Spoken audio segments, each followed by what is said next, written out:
Welcome to Terence Sobesdani Lecture. Chapter 1, What is Marketing? Hi Mr. Sobes, how are you? I'm fine. Amanda, what can I help you? Sir, I am wondering what is the real meaning of marketing? Is it just the selling process? Hit the target? And serve the customer, make sure they are happy? Alright, your answer just partially correct. Marketing is more than what you think. Marketing is process by which companies create value for customers and build strong customer relationships, in order to capture value from customers in return. Sir, I cannot understand, it sounds hard. No worry, let me explain to you. Basically, marketing has two main goals. Firstly, the mission to attract new customers by promising superior value. Secondly, keep and grow current customers by delivering satisfaction. Oh my god. Sir, very subjective. Can I rearrange the idea? Is it about creating value for customers and maintain a strong relationship? Importantly, make sure the customer can feel the superior value and satisfied with the company? Bingo. In order to achieve the goal, marketer has to tell and to sell the company's products, services, and brand. Again, as a marketer, we must know the customer's need, want and demand. Why we must understand the customer and marketplace. Amanda, do you have a boyfriend? Yes. Why? May I know his name? Justin baby. How frequent Justin present you a gift? During Christmas, my birthday, and of course, our anniversary. Sir, is it related to marketing? Or are you interested on me? Please don't. I love him so much, I wouldn't change my mind. Hello. I guess you think too much, Amanda. I have family, and I love my family too. Let's go back to our discussion. Are you happy with the entire gift from Justin? Not really, I don't like the LV bag for my Christmas. It's expensive and the latest model. However, I prefer Simbonia brand. More stylish and suitable for a young girl like me. I am just 18. I am not 30. That's the point. Just imagine you are the customer, and Justin is the marketer. You would not satisfy if Justin does not know your need and want. See, he has spent 1,000 ringgit to buy a bag for you, thought you will like it. Unfortunately, you prefer a brand that less than 1,000. Just because he does not know your need. Oh, I see. That's why marketer must understand the customer needs in order to maintain the relationship. I got it. Clever girl. Sir, is that simple? Anything else? I would like to know more about marketing. Can I have more structured idea on designing marketing? Alright. You seem passionate on it. Sir can share with you a simple model of the marketing process. But please keep in mind, it's just an idea, not an absolute concept. You must know how to apply it based on different situation. Roger, sir. Is it hard to understand? I just want to know the steps. Firstly, marketers have to understand the marketplace and customer needs and wants. Without doing so, they will do the wrong plan entirely. Is it just like a lawyer? Lawyers has to identify client needs and wants before providing any advice. You are right. But not only needs and wants. Other factors such as demands, market offerings, value and satisfaction, exchanges and relationships, and markets itself are extremely important as well. I got it, sir. So what is the following step? Next, marketers need to design a customer-driven marketing strategy. Customer-driven marketing strategy? Strategy that focus on customer? Is it make sense? Marketer need to design a winning marketing strategy requires answers to the following questions. What customers will we serve? How can we serve these customers best? Sir, I am confused. What's the target market? And what's the company's value proposition? Value proposition? Value proposition is the set of benefits or values a company promises to deliver to consumers to satisfy their needs. Sir, can I have any example? Apple is a company which is such a great brand and a great value proposition. When iPhone 4 came out in 2010, it suddenly occupies the smartphone market. Several months later, people could see iPhone everywhere. Why are Apple's products so popular? That people decide to purchase their phones rather than other brands in that time? Because the Apple company was the first producer who created a powerful and convenient smartphone with touch screens. And the design and ISO operation system of the new iPhone 4 was so unique that made it stand out from its competitors. Agreed. One more. Apple's apps were connected to a lot of businesses such as Air Canada, Nike, Facebook. These relationships certainly render the Apple company a much stronger one in the world. Therefore, more and more people became aware of the company and the strength of its products. That was why the iPhone 4 made such an unbelievable purchase storm in 2010 when it first came out. I love iPhone. Okay. Now I understand the meaning of value proposition. After confirm with the design of customer-driven marketing strategy, marketer needs to preparing an integrated marketing plan and program. What is the meaning of integrated marketing plan? Integrated marketing plan mean marketer need to blend or combine a marketing mix tool. Marketing mix tools are the 4 P's. Product, price, place, and promotion. 4 P's. I have heard of it. Lastly, marketers need to build and maintain profitable customer relationships by delivering superior customer value and satisfaction. Mean long-term relationship with the company? How to do that? Marketers have to ensure there is positive customer perceived value and customer satisfaction. Positive customer perceived value? Is it referring to the value of money? No, Amanda. It refers to the positive customer's evaluation. Mean, the benefits that customers think they will receive, is greater than the costs. Understand? Yes, sir. One more question. What is the contemporary issue that associates with marketing nowadays? Definitely.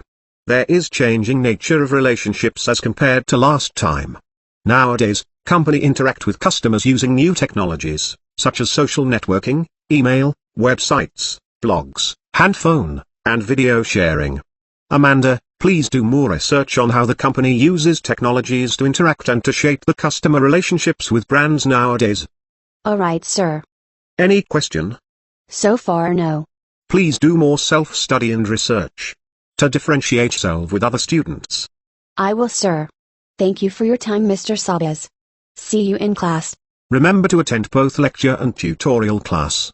Hand-on exercises or ad hoc tasks will be given. If you never come, sir will know. Somebody is going to get hurt. Real bad. Got it? Yes, sir.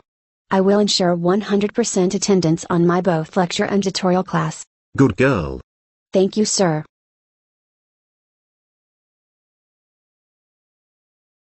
Welcome to Terence Sobesdani Lecture.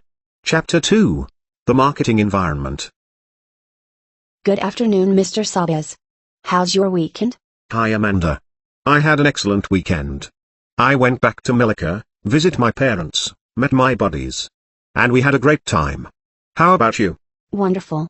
I had great time with my boyfriend, Justin. You had told me about Justin. How's your boyfriend? Is he working or studying? He is working with his dad. Currently, he is so tension about his family business. His father is expanding their restaurant business to Singapore. And he is now helping his dad to do the marketing environment analysis. Sir, do you have time? Can I know what marketing environment is? Sure, I do not have any class today. Marketing environment includes the actors outside marketing, that affect marketing management's ability to build and maintain successful relationships with target customers. Huh? Why Justin should identify the actors? Once Justin has identified the actors, he is able to take advantage of opportunities and combat threats for his family business. Oh, I see. How to collect information relates to the Singapore environment. Justin could get marketing intelligence from Nielsen or Euromonitor.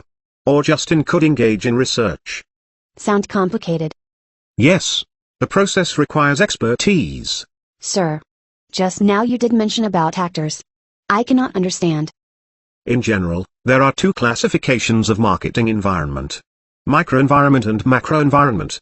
What is microenvironment? Microenvironment is the actors, close to the company that affect its ability to serve its customers. Actors close to the company? Sir. You did not answer my question, what are actors? Is it referring to the artist who becomes celebrity spokespeople of the company? Such as JHU, for Kaspersky? No. Actors mean forces. Microenvironment actors include the company, suppliers, marketing intermediaries, customer markets, competitors, and publics. Please read more books, update your general knowledge. Don't keep updating your Facebook status only. Okay, sir, I will cultivate my reading habit. How about macro environment? Macroenvironment consists of the broader forces that affect the actors in the microenvironment. The actors such as demographic, economic, natural, technological, political, and cultural. I have read a journal article about demographic, Is it referring to the study of human populations, in terms of size, density, location, age, gender, race, occupation, and other statistics? Clever girl.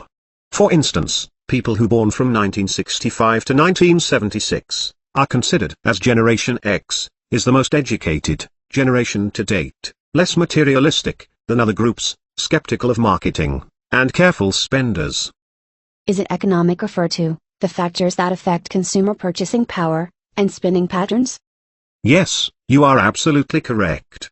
Sir, but I cannot understand the natural environment.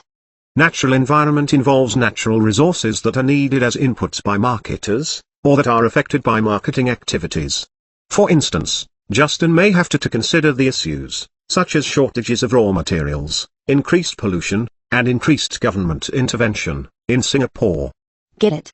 I can understand technology, political and social environment. But I am not clear with cultural environment. Cultural environment means forces that affect society's basic values, perceptions, preferences, and behaviors. This includes core and secondary beliefs and values. Sir, can you give examples for core beliefs and values? Let me think.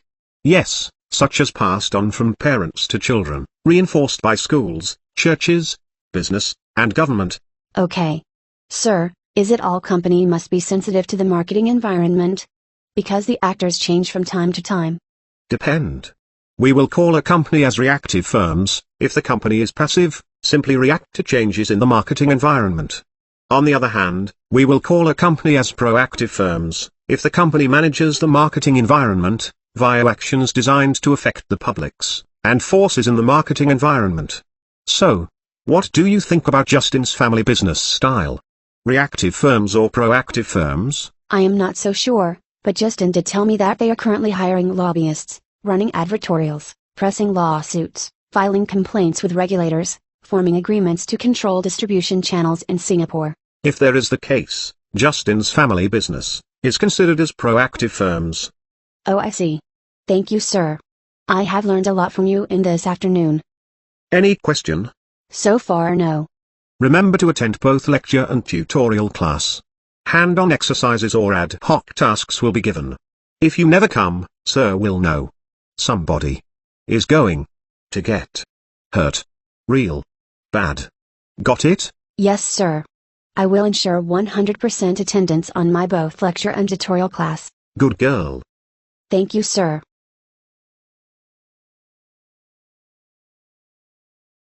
Welcome to Terence Sobesdani Lecture. Chapter 3, Managing Marketing Information. Amanda, according to Armstrong and Kotler's textbook, marketing information system refers to people and procedures dedicated to assessing information needs, developing the needed information, and helping decision makers to use the information to generate and validate actionable customer and market insights. Hey, there is another definition by Jobber.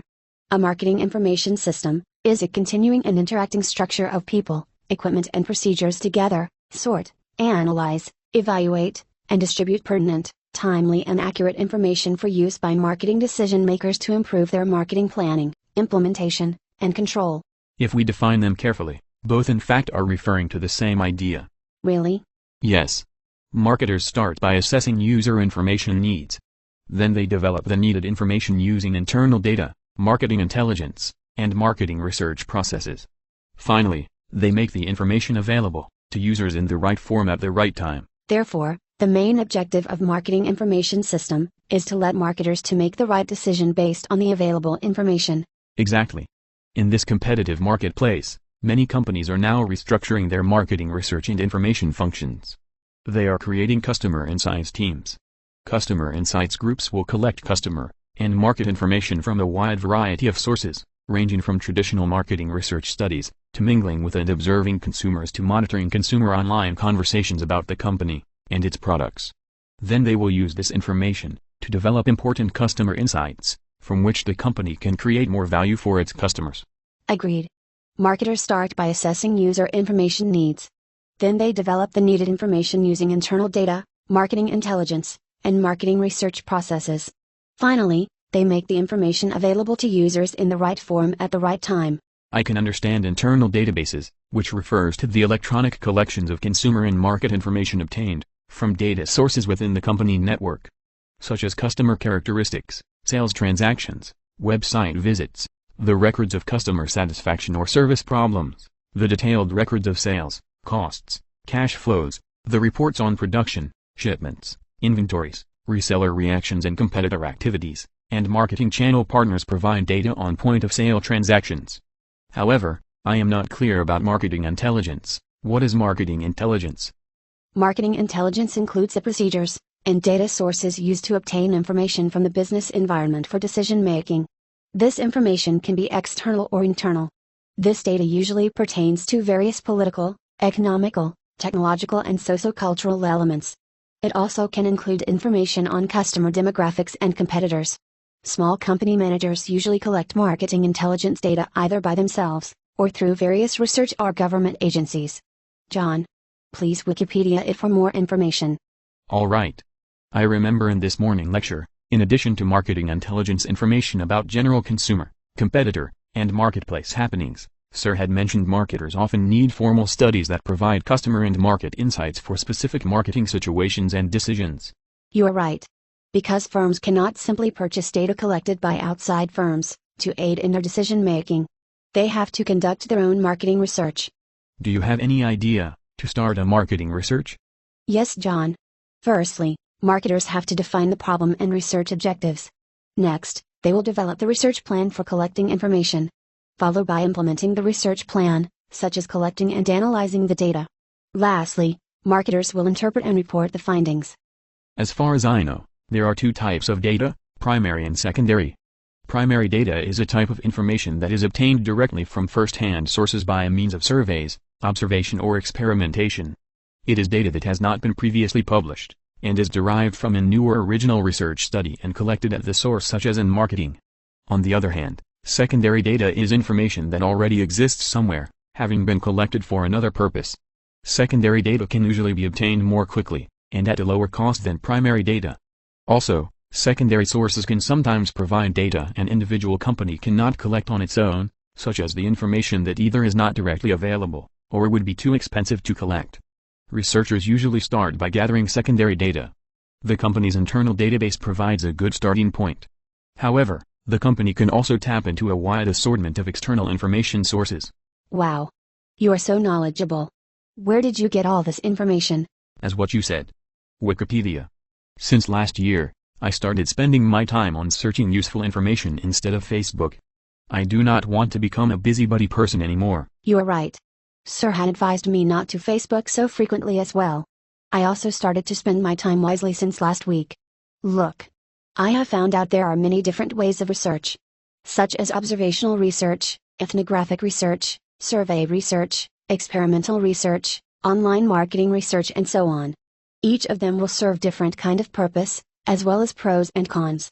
I agreed with you. According to Learning Pyramid, we will not learn much if we just listening to the lecture. We should have more discussion, practice doing, and teach others like we are doing now. Of course we must equip ourselves with certain level of knowledge. Therefore, we need to have more self-learning. We cannot too rely on the lecture slides. In fact, we can get all information easily from online. All right. I will search for observational, ethnographic, survey, experimental, and online marketing research after this. Hey! If we want to conduct a marketing research by using primary data, we should decide the sampling plan, right? Yes, sampling plan requires 3 decisions. Firstly, the sampling unit, who is to be studied. Secondly, the sample size, how many people should be included. Thirdly, the sampling procedure, how should the people in the sample be chosen. There are 2 types of sampling procedure, probability sample and non-probability sample. Examples for probability sample are simple random sample, stratified random sample, and cluster sample. Examples for non-probability sample are convenience sample, judgment sample, and quota sample. Both of us have done our self-learning sufficiently. Great. Nice to have discussion with you, John. Oh my god, I forget I need to fetch my boyfriend now. Talk to you next time. See you around. All right. Keep in touch.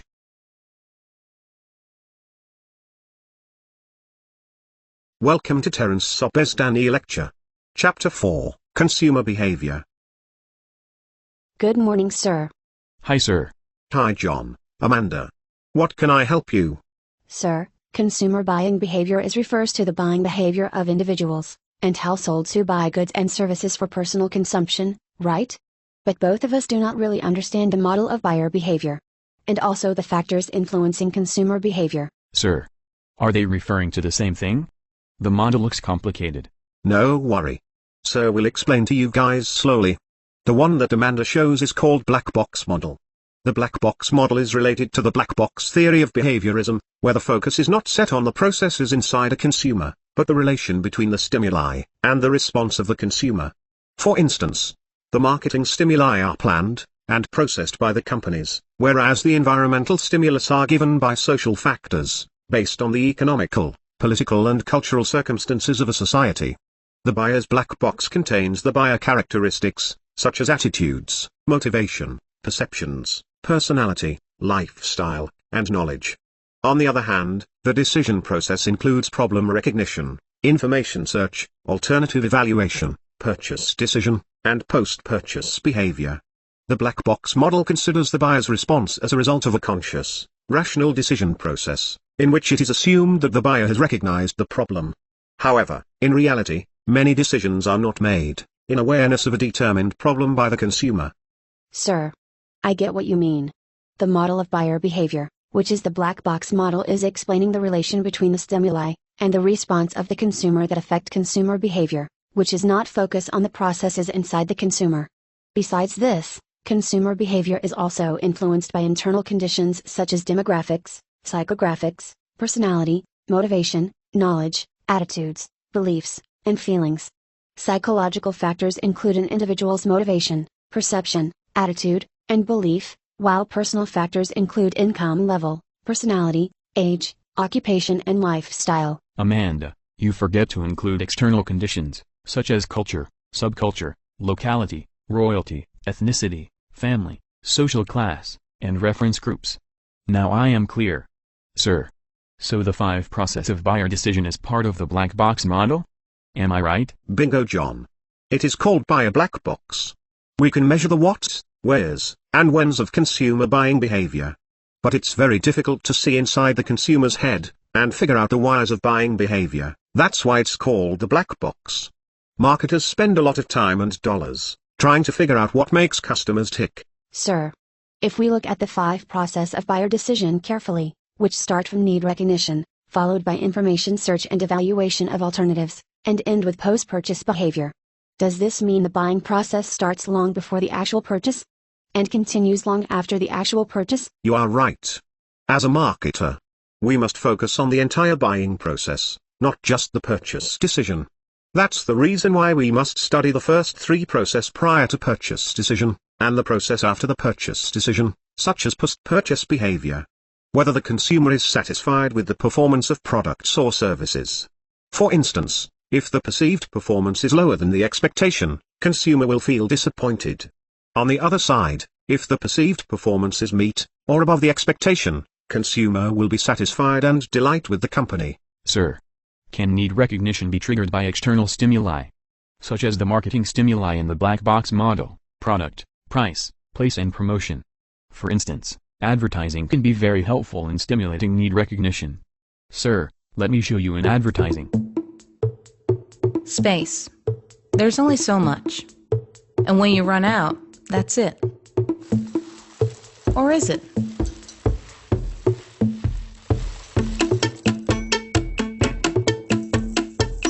What if you could do more with the space you have? What if there was a smarter way to use space? There is. Let's imagine a room that everyone uses, 24 hours a day. It's a living room. It's a playroom. It better make it easy to clean up. And if we use this space up here, it can also be a bedroom. Smart.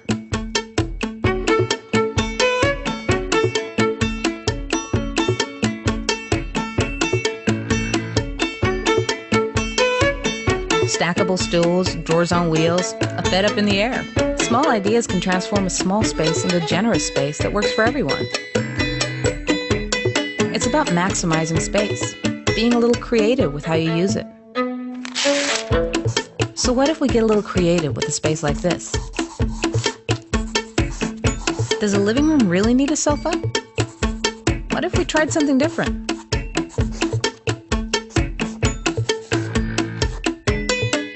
There, we've just created a whole wall for storage. And a cozy little nest for two. Now everyone can do what they want, at the same time, together. And being together is a good thing, right?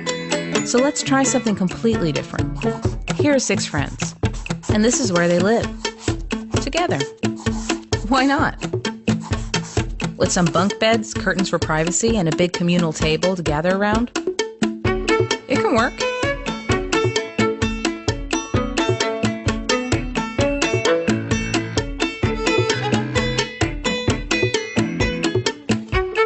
To make the most of the space you've got, all you really need is an open mind and a few smart, small ideas. It's about finding and using hidden spaces and choosing furniture that does more than one thing. And it works, no matter how much or how little space you have. It's not about giving up your dreams. It's about shrinking them, just a little bit.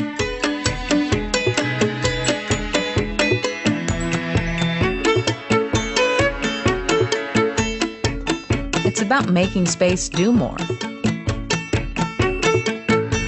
Even more than you could imagine.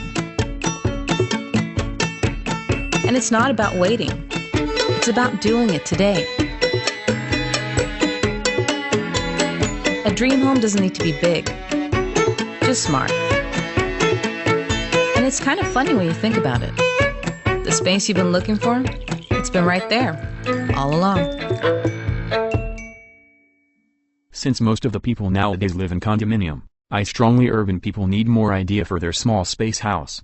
I believe IKEA has stimulated many urban people's need. Fantastic. This is an excellent example.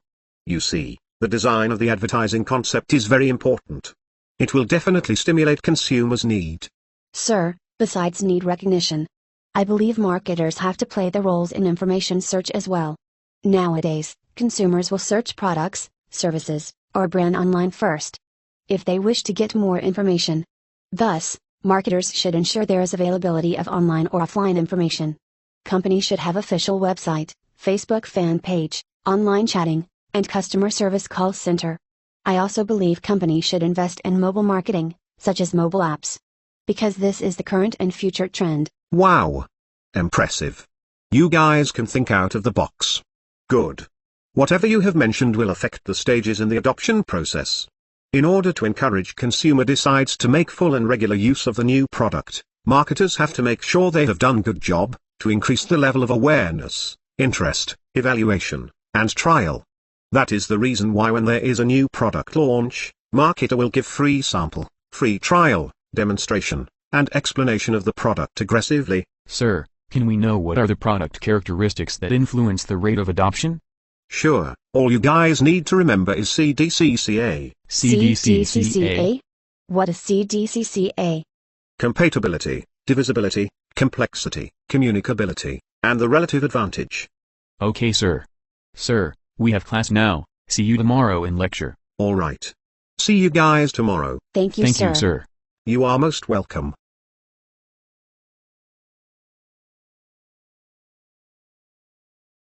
Welcome to Terence Sobesdani Lecture. Chapter 5, Segmentation, Targeting, and Positioning. Good evening, sir. Can I ask you some questions? Of course. Sir, I would like to start a delivery dessert business. Great. May I know the business model? Firstly, customer has to start by choosing their favorite ice flavor, and select 4 delicious toppings to serve together with the dessert from the website. Next, they have to indicate the quantity, time of delivery, and address.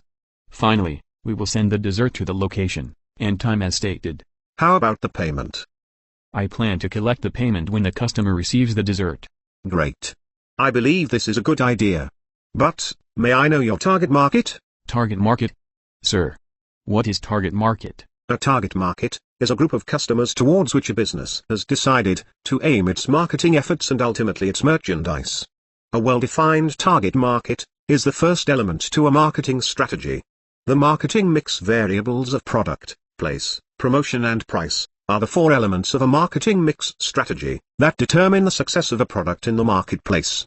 Oh, I see. I think my target market should be Connaught area. Okay, how are you going to differentiate your product? What is the product positioning? Huh? Differentiation? Positioning? Sir, I do not know what are you talking about. Are they important? It's essential. Today, segmentation, targeting and positioning, STP, is a familiar strategic approach in modern marketing. It is one of the most commonly applied marketing models in practice. The STP model is useful when creating marketing communications plans, since it helps marketers to prioritize propositions, and then develop and deliver personalized and relevant messages to engage with different audiences. This is an audience rather than product-focused approach to communications which helps deliver more relevant messages to commercially appealing audiences. STP? Should I start from S, the segmentation? Yes, market segmentation is dividing a market into smaller segments of buyers with distinct needs, characteristics, or behaviors that might require separate marketing strategies or mixes. May I know how to segment the market? Is there any strategy to segment the market? You can segment your markets based on nearly any variable, as long as it's effective. But there are four famous approaches. Firstly, geographic. Dividing a market into different geographical units, such as nations, states, regions, counties, or cities. Secondly, demographic.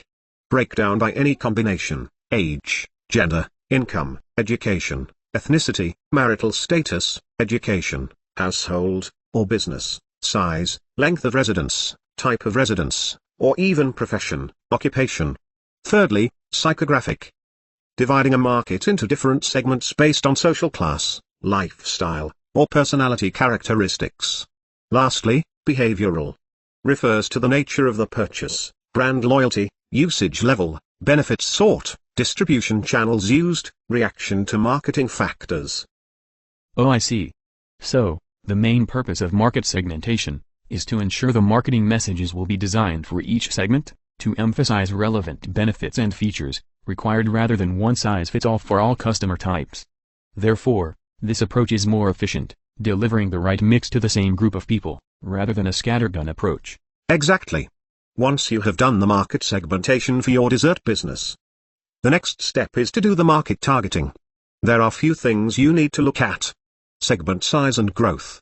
Segment structural attractiveness. Your company objectives and resources. The main reason of market targeting is to give more power to your brand. When you knows exactly to whom it will sell and what compels those individuals to buy, it is better able to create advertising campaigns that communicate the brand message effectively. Ultimately, this typically ends up giving sales a boost, driving up revenue and profits. Sir, I just did a quick search from my iPad. There are many types of targeting strategy, such as undifferentiated marketing, differentiated marketing, concentrated marketing, micro-marketing, local marketing, and individual marketing. I will go through the details later. However, which one should I choose for my business? John, again, you have to consider your company resources, the dessert market variability, your product's life cycle stage, and the competitor's marketing strategies. Sir, you seem like throwing a lot of questions back to me. Yeah, starting a business is simple. However, maintaining business need a lot of efforts. Therefore, you need to have a clear concept for your business. Sir believes there is no problem for the product side. But, I can feel you do not have a clear concept for the entire marketing plan. If you fail to plan, you are planning to fail. All right. I will brainstorm tonight. Sir, how about the last process? P? P is the positioning. Positioning is developing a product and brand image in the minds of consumers. In order to develop a clear brand image, you need to differentiate your brand or product. Thus, you have to identify a set of differentiating competitive advantages, and choose the right competitive advantages to position your brand. Example, you can create differentiation on product, services, channels, people, or image. You may not need to focus on all attributes as given by Sir, just pick the one that's relevant to your dessert business. In the example here, I've taken some cars brand. This isn't a detailed product position map, more of an illustration. If there were no cars in one segment, it could indicate a market opportunity. Understand? Yes, sir. Can I make a conclusion? Effective positioning involves a good understanding of competing products, and the benefits that are sought by my target market. It also requires me to identify a differential advantage with which it will deliver the required benefits to the market effectively against the competition. My dessert business should aim to define itself in the eyes of the customers in regards to the competition. Excellent. John, I guess you have better idea now. Yes, thank you, sir. Thanks for your advice and time. Small matter. See you, sir. Goodbye. Welcome to Terence Sobesdani Lecture. Chapter 6, Product and Services. How are you, John? I am fine. How about you, Amanda? I am fine too. Hey, I had a discussion with Mr. Sobes a few days ago. It was about my dessert business. I really learned a lot of marketing strategy from the discussion. Hopefully, I could start my dessert business soon. Really? What is the business about? Dessert? I have never heard you mention this before. Could you share with me more about it? Sure. I would like to start a delivery dessert business. Focus on Taiwanese homemade dessert. There are 3 types of dessert base: soy ice, ayu jelly and grass jelly. And customers can choose any 4 of the toppings, such as chewy ball, taro, sweet potato, sweet corn, barley, lotus seed, red bean, peanut, glutinous rice, or pearl. Wow. Sound interesting and delicious. You have come out a product that can be offered to a market for attention, acquisition, use, or consumption that might satisfy a want or need. I definitely will order your dessert once it is available in the market. In fact, I also have a business plan right now. I would like to start up a manicure business. Really? How about your study? Hey, just like you, we can start our business and study at the same time, as long as we have good time management. Manicure itself is considered services, right? Because it is essentially intangible. Do not result in the ownership of anything. Correct. However, most of the business nowadays combine both goods and services. Many companies are moving to a new level in creating value for their customers. To differentiate their offers, beyond simply making products and delivering services, they are creating and managing customer experiences with their brands or company. For instance, my manicure not only focus on providing good cosmetic beauty treatment for the fingernails and hands, I also have to ensure my customers will have good experience with my company, such as the environment, shop design, background music, the way we have one-to-one interaction with our customers, and so on. Exactly. To survive in this competitive marketplace, we must make sure the offered products or services could meet our customers' expectation. I think it will be a good starting point to analyze the 3 levels of our product. What is 3 levels of product? We should imagine ourselves as product planners. We need to think about products and services on 3 levels. When designing products, we must first define the core customer value, which is the problem-solving benefits or services that consumers seek. At the second level, we must turn the core benefit into an actual product. We need to develop product and service features, a design, a quality level, a brand name, and packaging. Finally, we must build an augmented product around the core benefit and actual product, by offering additional consumer services and benefits, such as delivery and credit, product support, warranty, and after-sales service. Alright, I think this is quite straightforward. I will analyze my manicure business based on the 3 levels of products tonight. Hey, both of us are dealing with consumer products, mean a product bought by final consumers for personal consumption. Do you know there are 4 types of consumer products? Let me search for my iPad now. I got it. Convenience products, shopping products, specialty products, and unsought products. Let me show you the example for convenience products. Shopping products. Examples of specialty products are specific brands of cars, high-priced photographic equipment, designer clothes, and the services of medical or legal specialists. Alright, let me check unsought products. The definition shows, unsought products is where the consumer either does not know about, or knows about but does not normally consider buying. Dessert is considered as convenience products, and my manicure is considered as specialty products. Am I right? I guess you are right. Amanda, do you have any idea about the development and marketing of individual products and services? Yes. According to Armstrong and Kotler, there are 5 individual product decisions to create core customer value. First and foremost, our product or service benefits will be communicated and delivered by product attributes, such as quality, features, style, and design. Product quality has 2 dimensions, level and consistency. In developing a product, we must first choose a quality level that will support the product's positioning. Here, Product quality means performance quality, the product's ability to perform its functions. Beyond quality level, high quality also can mean high levels of quality consistency. In addition, product quality means conformance quality, which is the freedom from defects, and consistency in delivering a targeted level of performance. Brands have meaning well beyond a product's physical attributes. Branding helps buyers in many ways.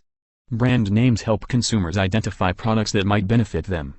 Brands also say something about product quality and consistency. Buyers who always buy the same brand know that they will get the same features, benefits, and quality each time they buy. Because customers attach meanings to brands, and develop brand relationships. Packaging is designing and producing the container, or wrapper for a product. On the other hand, the purposes of labeling are to identify the product, describe the product, and to promote the brand. I believe product support services is vital as well, because it is part of the customer's overall brand experience. We must survey customers to assess the value of current services, and obtain new ideas, to enhance customer relationship. You are right, John.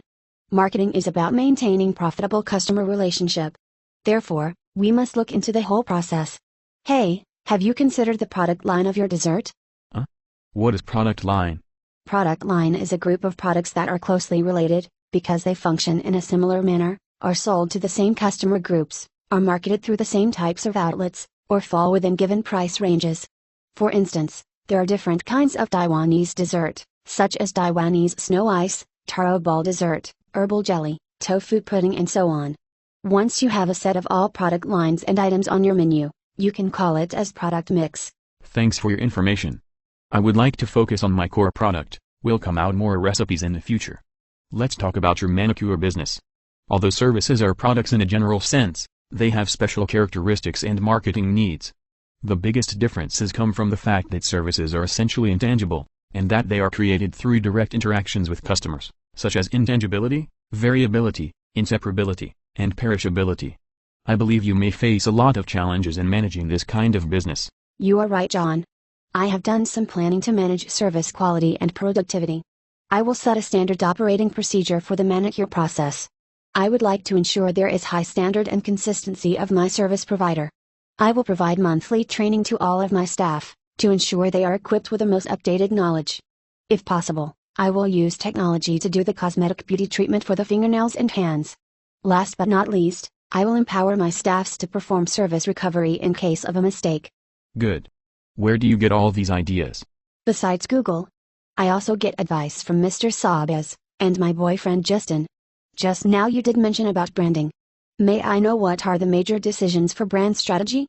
Building a strong brand is the quest of any marketer, who wants to create a meaningful difference within the marketplace.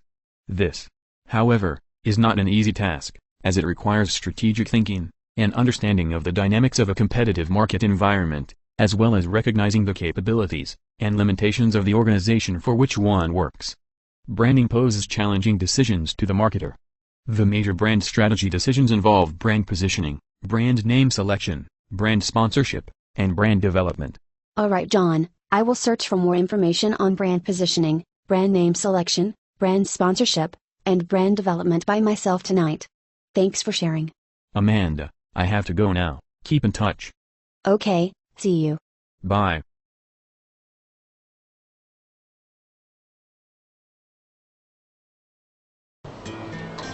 Hi, welcome to Terence Sobestan e-learning video. Welcome to Terence Sobestan e-lecture. Chapter 7, New Product Development and Product Lifecycle Strategies. Good afternoon, students. Today's lecture will focus on new product development and product lifecycle strategies. New product development, NPD, is the complete process of bringing a new product, product improvements, product modifications, or new brands to market. Major sources of new product ideas include internal sources and external sources, such as customers, competitors, distributors and suppliers, and others. A company typically generates hundreds, even thousands of ideas to find a few good ones. Generally, there are 8 major steps in NPD. Idea generation, idea screening, concept development, marketing strategy development, business analysis, product development, test marketing, and commercialization. These steps may be iterated as needed. Some steps may be eliminated. To reduce the time that the NPD process takes, many companies are completing several steps at the same time, referred to as concurrent engineering, or time to market. Most industry leaders see new product development as a proactive process, where resources are allocated to identify market changes and seize upon new product opportunities before they occur. Many industry leaders see new product development as an ongoing process, referred to as continuous development, in which the entire organization is always looking for opportunities. New product development is very expensive and very risky. By one estimate, 67% of all new products introduced by established companies fail. Why do so many new products fail? There are several reasons. Although an idea may be good, the company may overestimate market size.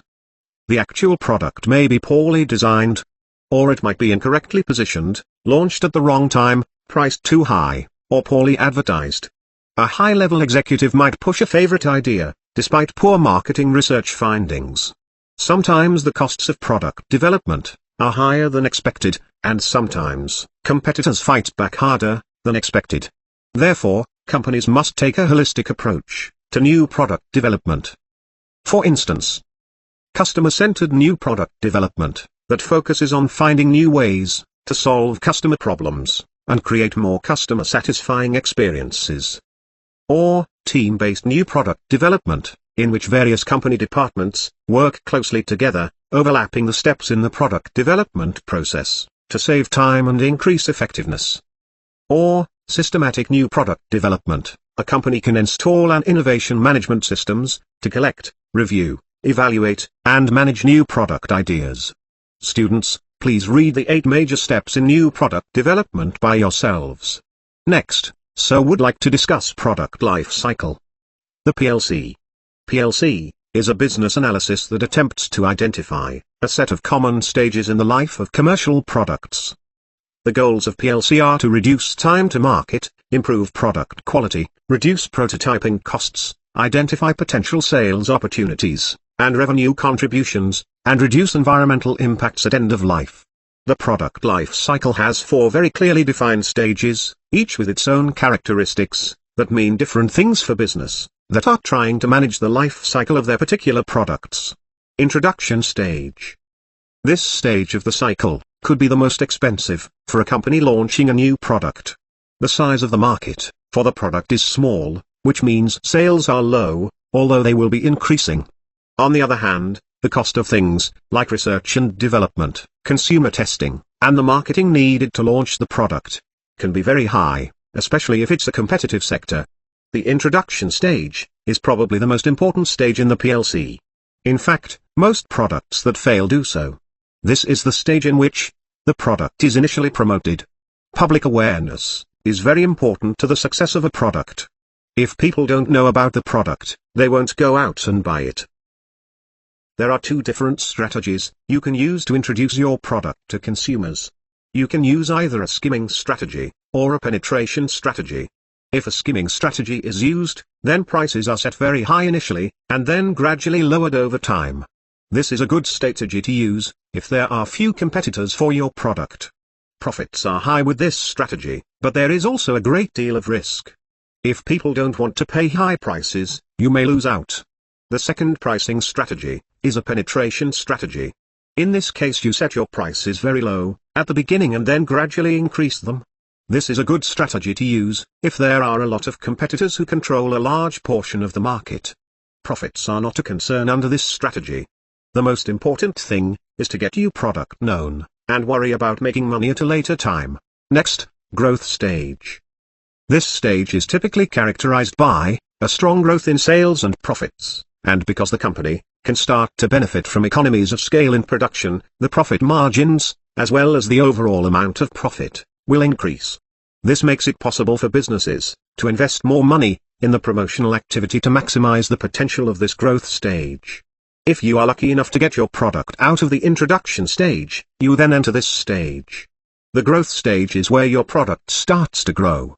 In this stage, a very large amount of money is spent on advertising. You want to concentrate on telling the consumer how much better your product is than your competitors' products. There are several ways to advertise your product. You can use TV, and radio commercials, magazine, and newspaper advertisements, or you could get lucky, and customers who have bought your product will give positive word of mouth to their friends and family. If you are successful with your advertising strategy, then you will see an increase in sales. Subsequently, maturity stage.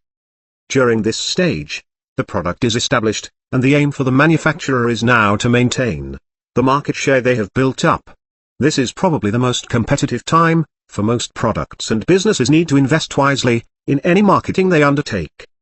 They also need to consider any product modifications or improvements to the production process which might give them a competitive advantage. The key to surviving this stage is differentiating your product from the similar products offered by your competitors. Due to the fact that sales are beginning to stabilize, you must make your product stand out among the rest. Finally, decline stage. Eventually, the market for a product will start to shrink, and this is what's known as the decline stage. This shrinkage could be due to the market becoming saturated. For instance, all the customers who will buy the product have already purchased it, or because the consumers are switching to a different type of product. While this decline may be inevitable, it may still be possible for companies to make some profit by switching to less expensive production methods and cheaper markets. This is the stage in which sales of your product begin to fall. Either everyone that wants to has bought your product, or new, more innovative products have been created that replace yours. Many companies decide to withdraw their products from the market due to the downturn. The only way to increase sales during this period is to cut your costs and reduce your spending. Students. There are some limitations of PLC. Firstly, it is difficult for marketing management to gauge accurately where a product is on its life cycle. A rise in sales per se is not necessarily evidence of growth. A fall in sales per se does not typify decline, and some products, for instance Coca-Cola and Pepsi, may not experience a decline. Secondly, differing products possess different PLC shapes. A fad product develops as a steep-sloped growth stage, a short maturity stage, and a steep-sloped decline stage.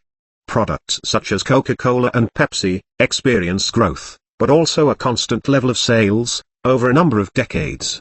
Thirdly, for specific products, the duration of each PLC stage is unpredictable, and it's difficult to detect when maturity or decline has begun. Therefore, very few products follow the same cycle. Many products don't even make it through all four stages. Some stages even bypass stages. For example, one product may go straight from the introduction stage to the maturity stage. As conclusion, every product requires a great deal of research and close supervision throughout its life. Without proper research and supervision, your product will probably never get out of the first stage. Please do more self-study and research to differentiate yourself with other students. Remember to attend both lecture and tutorial class. Hand-on exercises or ad hoc tasks will be given. If you never come, sir will know. Somebody is going to get hurt. Real bad.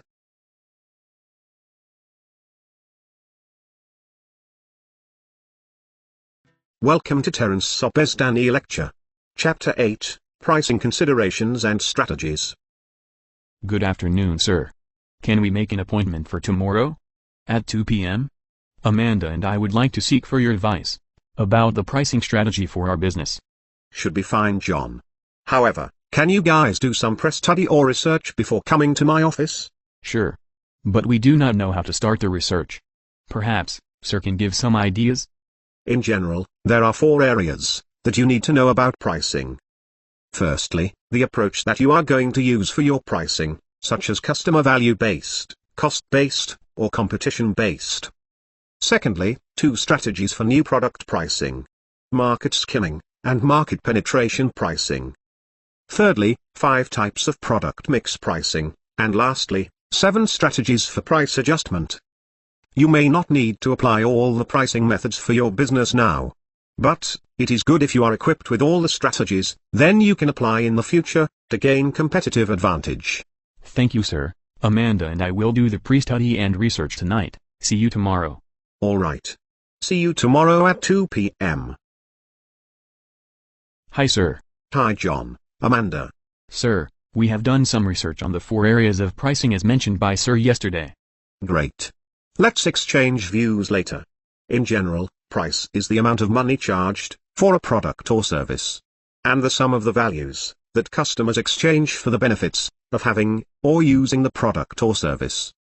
In your company, you guys can assign or delegate tasks based on the consideration in setting price. There are three major considerations, such as product cost, competition and other external factors, and the consumer perception of value. Sir, the first consideration is the product cost, right? We must be clear with the fixed and variable cost, right? So that we can identify the price floor. Therefore, we can ensure the prices will not below its costs, otherwise the company's profits will suffer. Yes, Amanda. Besides, you guys might need to conduct a survey or research to identify the customer perceptions of the product's value, which is the ceiling for prices. That is, the maximum price that the customer are willing to pay for your products. Is not end yet, sir, once we have identified the price floor and price ceiling. Also, we must consider the external and internal factors, which include competitors' strategies and prices, the overall marketing strategy and mix, and the nature of the market and demand. As a result, we will know what is the price that we should set between these two extremes. Excellent. Can you guys tell me what other reasons lead to price cut and price increase? I guess the reasons for price cut are excess capacity, falling demand in face of strong competitive price, or a weakened economy, or attempt to dominate market through lower costs. I guess the reasons for price increase are cost inflation and overdemand. Wow. Impressive. All the answers are correct. Another knowledge that you should know is the price elasticity of demand. For inelastic demand, demand hardly changes with a small change in price. However, for elastic demand, demand changes greatly with a small change in price. Therefore, the characteristic of demand would affect the pricing strategy as well. Besides, economic factors have a strong impact on pricing strategies as well. For instance, the recent recession has led to many consumers becoming more value conscious. While some firms have cut price, others have shifted to featuring more affordable items. Some firms have held price, but repositioned brands to enhance their value. Is it clear? Sir, how about our business? Manicure and dessert? Are they considered elastic or inelastic demand? Both manicure and dessert should be considered as examples of products with elastic demand. Therefore, pricing strategies is vital for your business. Consumers will increase their consumption under favorable conditions. May I know what kind of approach that you are going to use for your pricing?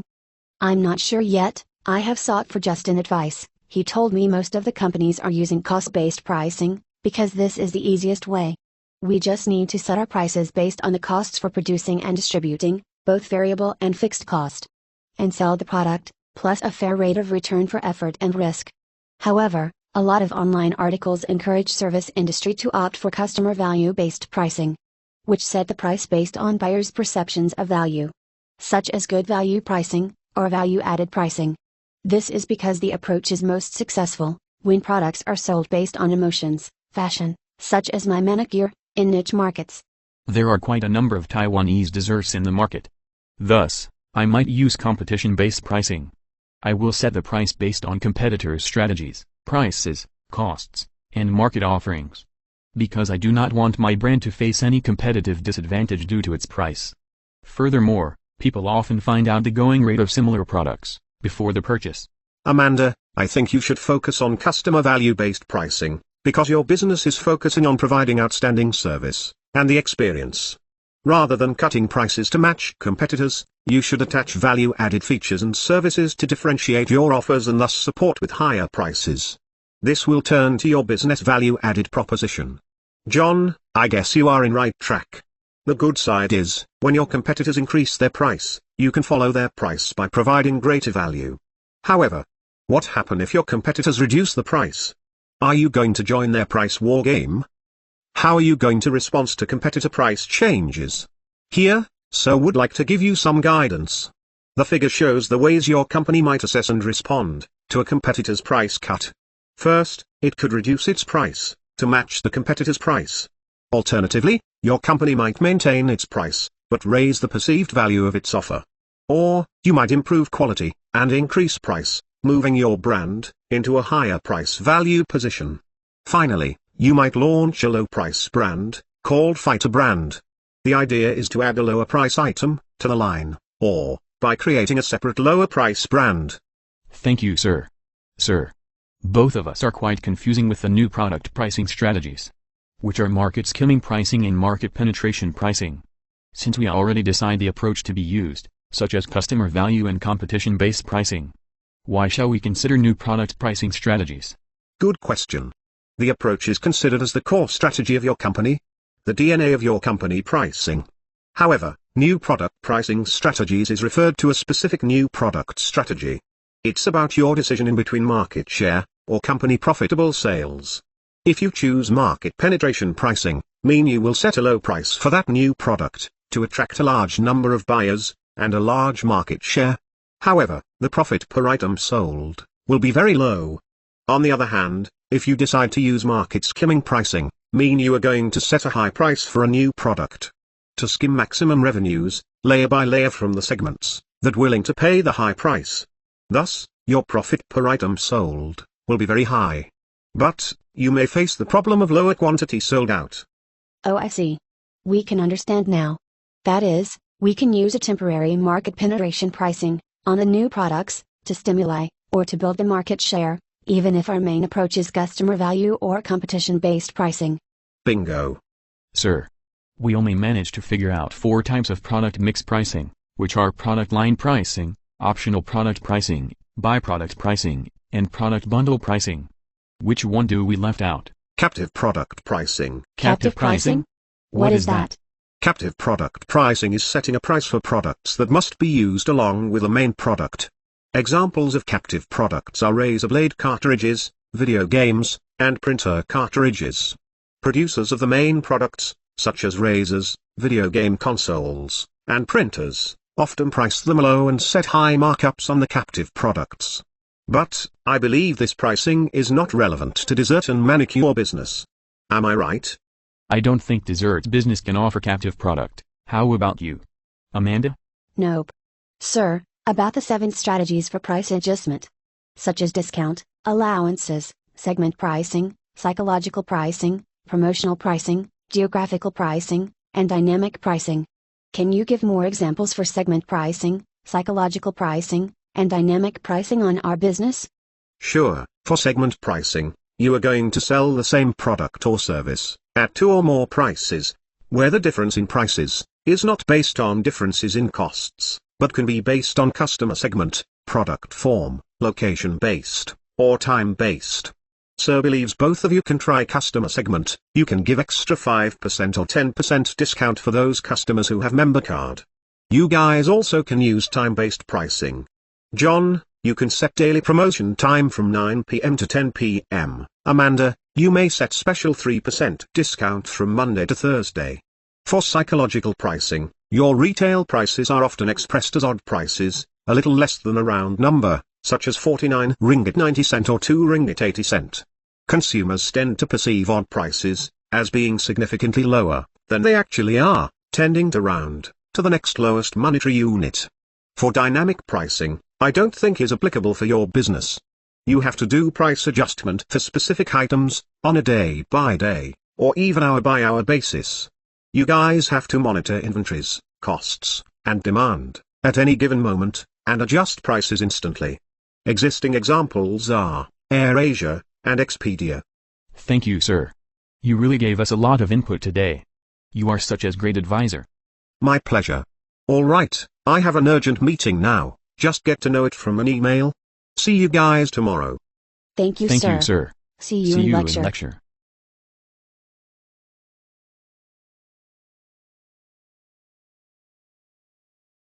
Welcome to Terence Sobesdani Lecture. Chapter 9, Marketing Channels. Sir, what is marketing channels? Should I consider it for my dessert business? John, marketing channels is a set of interdependent organizations that help make a product or service available for use or consumption by the consumer or business users. It's important because it can lead to competitive advantage. It might affect the price and design of your product. Competitive advantages? By how, sir? Channel members will add value to your dessert business if they can offer you contacts and experience, specialization, or scale of operation. As a result, will lead to greater efficiency in making goods available to target markets. Oh, I see. Mean channel members will help to provide both completion and fulfillment functions on behalf of us, right? Exactly. You may just focus on your product. Channel members will help in terms of distributing your dessert to the consumers. However, the price of end consumer will be higher, because channels member will impose certain profit or commission for the services provided. Alright, sir. May I know there are how many types of marketing channels? There are two primary forms, conventional and vertical marketing channel. Conventional distribution channel is a channel consisting of one or more independent producers, wholesalers, and retailers, each a separate business seeking to maximize its own profits, perhaps even at the expense of profits for the system as a whole. Vertical marketing system is a channel structure in which producers, wholesalers, and retailers act as a unified system. One channel member owns the others, has contracts with them, or has so much power that they all cooperate. Normally, we will use the short form, VMS. Sir, I have done a quick search on my iPad. There are 3 types of VMS, such as corporate, administered, and contractual. In a corporate VMS, one member of the distribution channel owns the other members. Although they are owned jointly, each company in the chain continues to perform a separate task. In an administered VMS, one member of the channel is large and powerful enough to coordinate the activities of the other members without an ownership stake. For example, General Electric and P&G can command unusual cooperation from resellers regarding displays, shelf space, promotions, and price policies. A contractual VMS consists of independent firms joined together by contract for their mutual benefit. One type of contractual VMS is a retailer cooperative, in which a group of retailers buy from a jointly owned wholesaler. Another type of contractual VMS is a franchise organization, in which a producer licenses a wholesaler to distribute its products, such as McDonald's, KFC, and Old Town White Coffee. Sir, can I have an example for corporate VMS? Sure, a good example for corporate VMS is Zara. In Spain, Zara has integrated the entire distribution chain, from its own design and manufacturing operations, to distribution through its own managed stores. The successful of Zara's corporate VMS has turned them into the world's fastest-growing fashion retailer.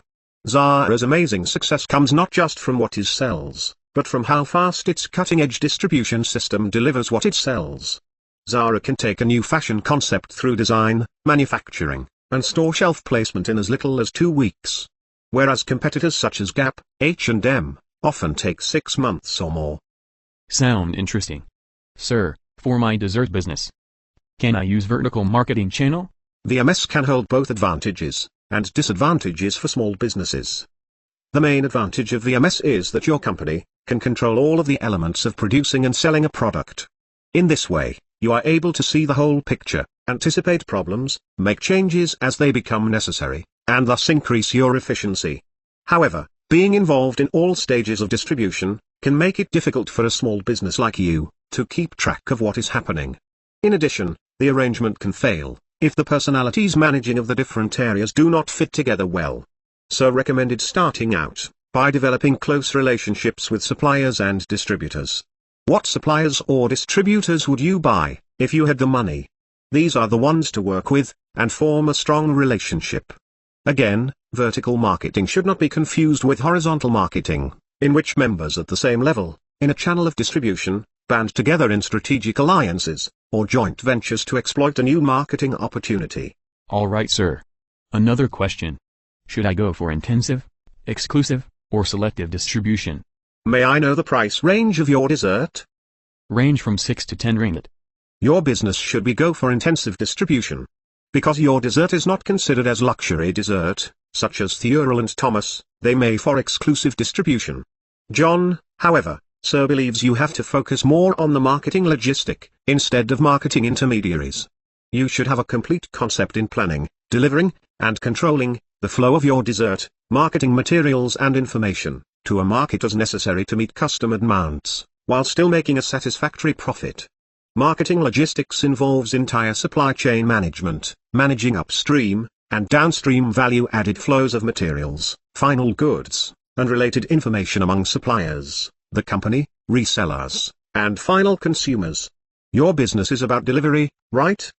Sir, at this moment, I choose to outsource my marketing logistic to third party, called ISIS, is an e-fulfillment service center providing fulfillment services in Malaysia and Southeast Asia region for business-to-consumer companies, specializing for online businesses.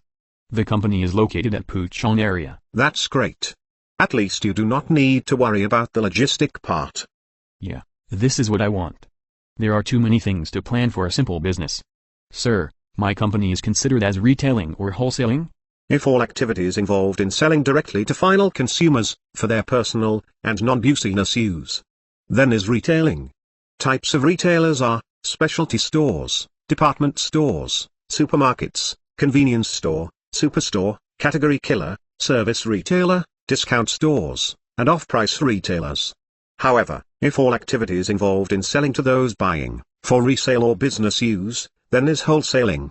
Such as merchant wholesaler, brokers and agents. Are you going to sell to the business market?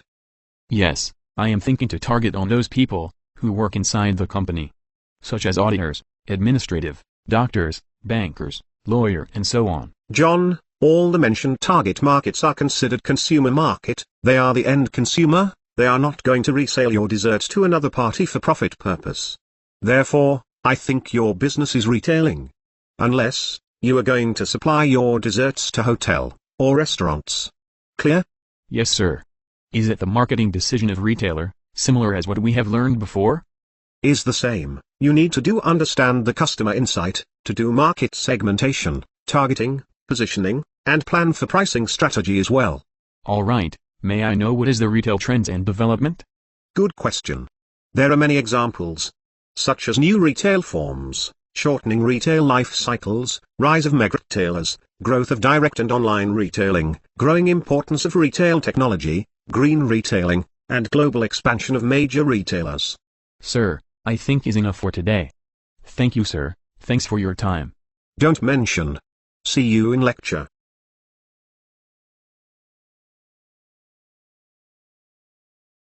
Welcome to Terence Sobesdani Lecture. Chapter 10, Marketing Communication. Good afternoon students, today's lecture will focus on marketing communication. Marketing communications are messages and related media used to communicate with the market. It is the promotion part of the marketing mix, known as the 4P. Price, place, promotion, and product. Promotion mix is the specific blend or mix of promotion tools that the company uses to persuasively communicate customer value and build customer relationships. There are 5 major promotion tools, namely advertising, public relations, personal selling, sales promotion, and direct marketing. Advertising in business is a form of non-personal presentation, used to encourage, persuade, or manipulate an audience to take, or continue to take some action. Advertising messages are usually paid for by sponsors, and viewed via various old media, including mass media, such as newspaper, magazines, television advertisement, radio advertisement, outdoor advertising, or direct mail. Advertising also exists in new media, such as blogs, websites, or text messages. Public relations, PR, is the practice of managing the spread of information between an organization and the public. Public relations may include an organization gaining exposure to their audiences, using topics of public interest, and news items that do not require direct payment. Major PR tools are news, special events, written materials, audiovisual material, corporate identity material, and public service activities. Personal selling is a delivery of a specially designed message to a prospect by a seller.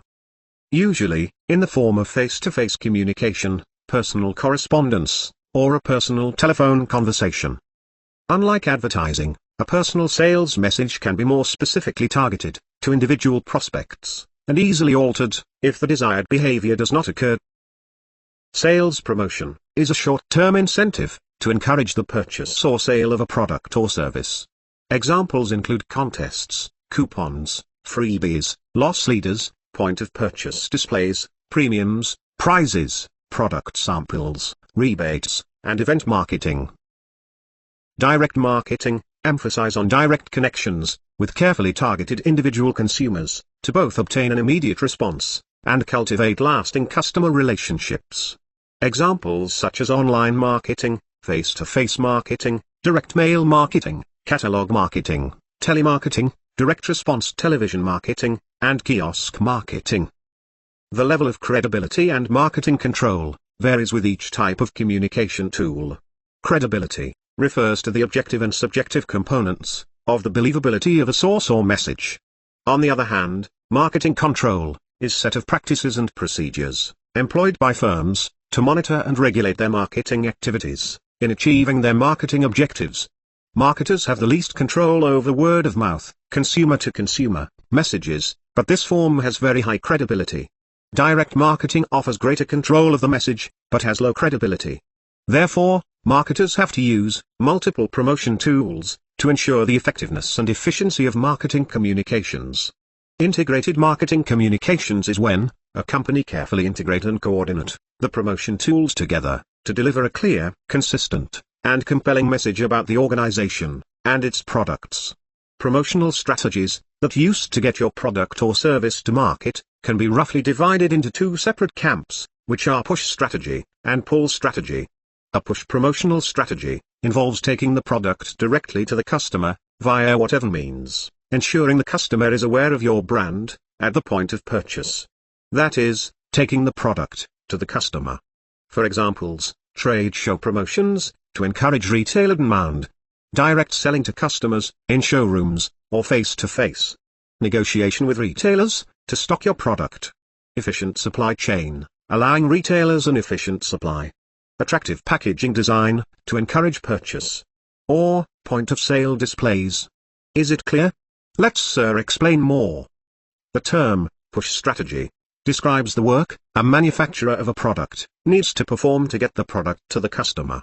This may involve setting up distribution channels and persuading middlemen and retailers to stock your product. The push technique can work particularly well for lower value items, such as fast-moving consumer goods, FMCGs, when customers are standing at the shelf, ready to drop an item into their baskets, and are ready to make their decision on the spot. This term now broadly encompasses most direct promotional techniques, such as encouraging retailers to stock your product, designing point-of-sale materials, or even selling face-to-face. New businesses often adopt a push strategy for their products in order to generate exposure and a retail channel. Once your brand has been established, this can be integrated with a pull strategy. A pull strategy involves motivating customers to seek out your brand in an active process. That is, getting the customer to come to you. For examples, advertising and mass media promotion, word-of-mouth referrals, customer relationship management, sales promotions, and discounts. The idea of pull strategy is to let customer actively seeking out your product and retailers. A pull strategy requires a highly visible brand, which can be developed through mass media advertising or similar tactics. If customers want a product, the retailers will stock it, supply and demand in its purest form, and this is the basis of a pull strategy. Create the demand, and the supply channels will almost look after themselves. A successful strategy will usually have elements of both the push and pull promotional methods. If you are starting a new business, and intend to sell a product through retailers, you'll almost certainly need to persuade outlets to purchase and stock your product. You'll also need to raise brand awareness and start building valuable word-of-mouth referrals. If you have designed a product around the customer and have considered all elements of the marketing mix, both of these aspects should be achievable. These are the brief ideas of marketing communications. Students have to do more self-study, especially the details of 5 major promotion tools: advertising, public relations, personal selling, sales promotion, and direct marketing. Please read through the textbook, from chapter 12 to 14. Students are encouraged to search more information from online as well. Learning to learn is the most effective learning method. See you guys in class.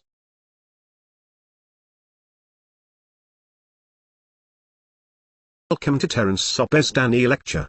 Chapter 11, Social Media Marketing. Good afternoon, sir. Hi, sir. How are you? How's your business progress? Fine, sir. Both of us are in the progress of creating Facebook fan page, Google+, and Twitter for our business. Great. Social media marketing is vital nowadays. Social media marketing? Another form of marketing? Oh my God.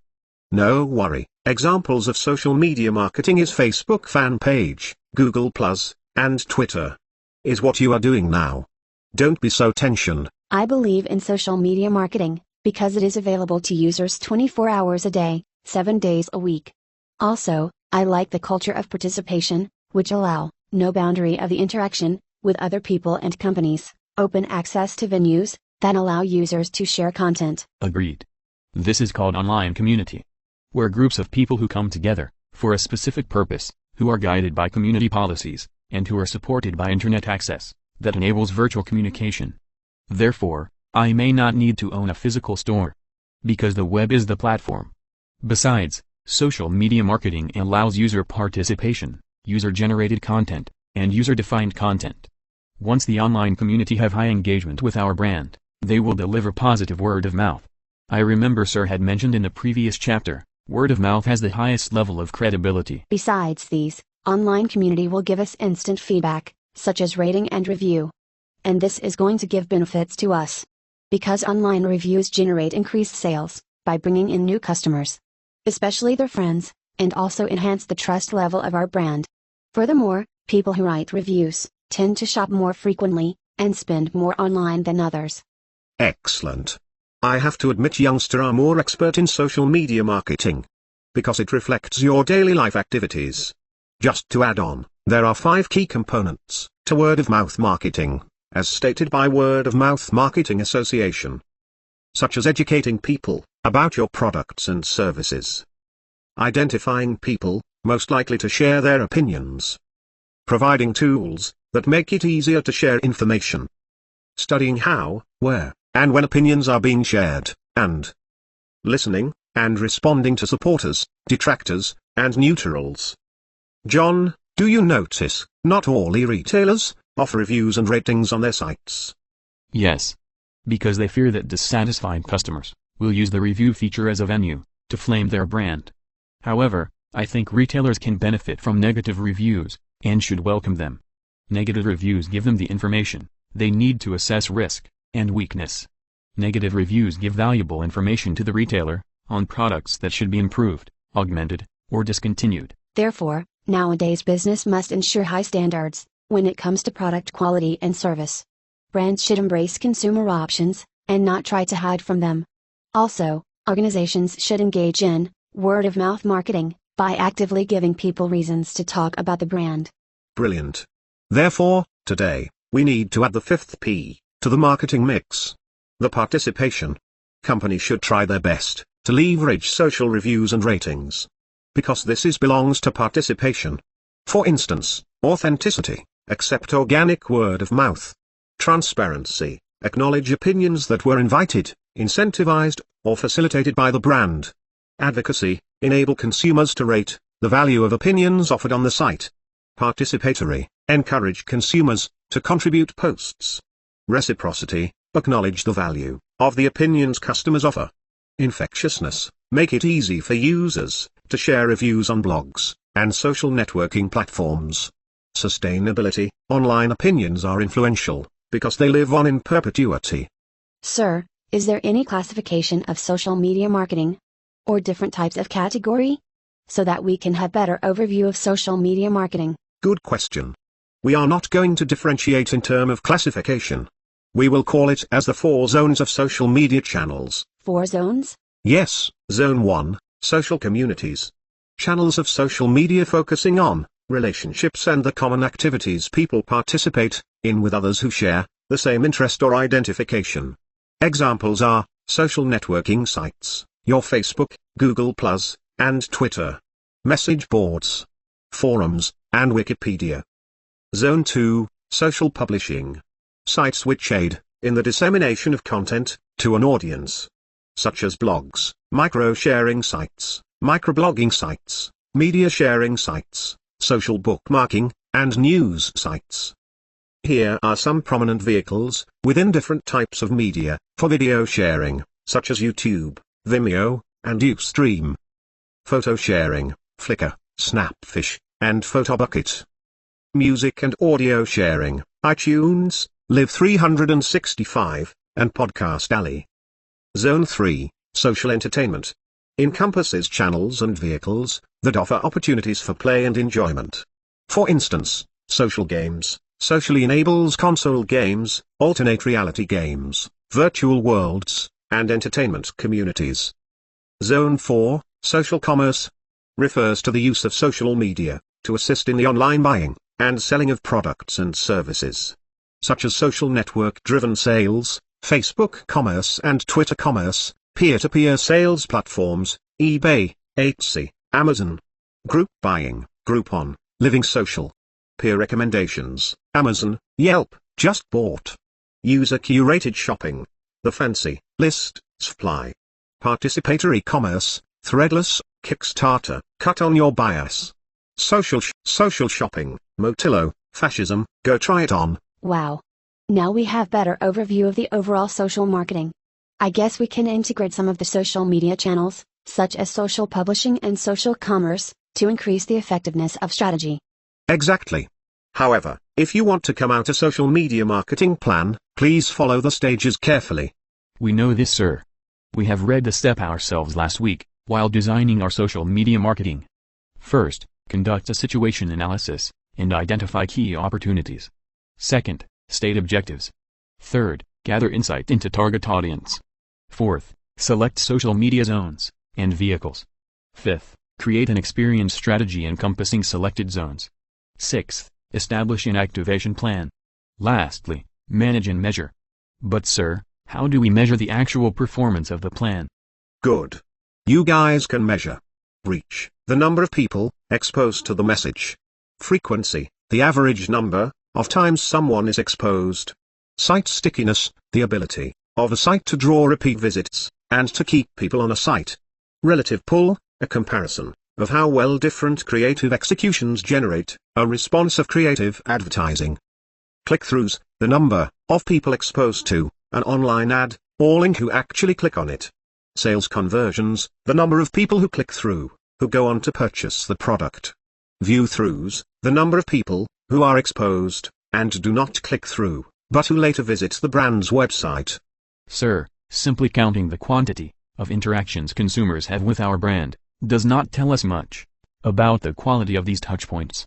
We need to know the degree of engagement people feel during and after the interaction, and how these exposures influenced their feelings about the brand. Am I right? You are right, John.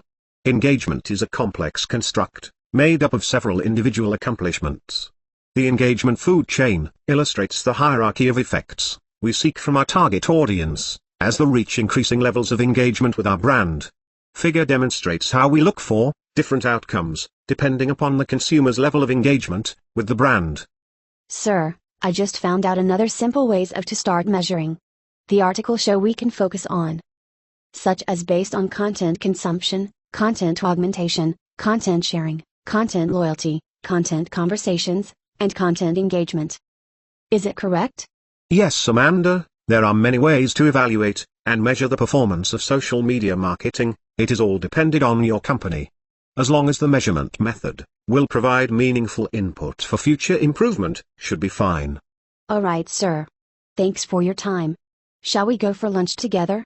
Thanks for inviting me, Amanda. Unfortunately, I have another appointment after this. Okay, see you in lecture. Good.